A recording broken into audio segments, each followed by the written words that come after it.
Bancada Fretilin husu presidente autoridade Raiwa, Rogério Lobato atu halo clarificação com a cobrança ilegal, husi agência Ilimanu, batimor uansira ho de promessa ba serviço e a nação Polândia.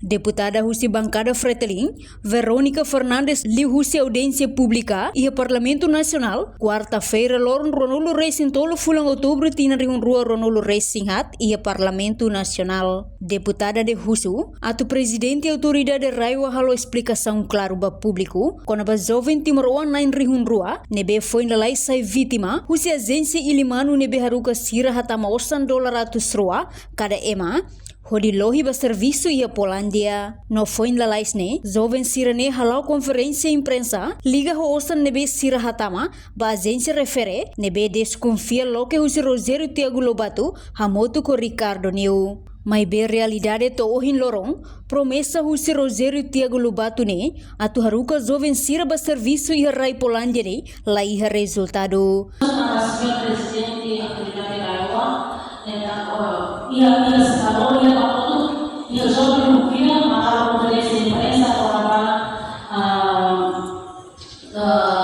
proses mereka pada waktu ini penyampaian atas fasilitas jovens que total 2 dias atau serviço Polândia dan maka itu konsiderasi haruka atau hak pessoa tomar $200. Se ele está passando essa entre 2.000 pessoas, ini osa kalau musuh jadi seorang ini macam sendiri. Lebih mata dia itu musuh pobre musuh itu itu dia emas ini. Tapi tu orang itu promesa ini sudah realiza. Lebih sedikit dia musuh jadi besar.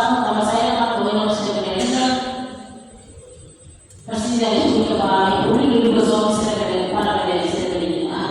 Lihat. Reportagem Fifanya de Carvalho, Televisão Timor Post. Janela informação ba emohoto, atau ten informação atual dia kliu, kita haluha, hane yang botão subscribe, like, halo comentário, no fahe tutang ba media sosial hoto.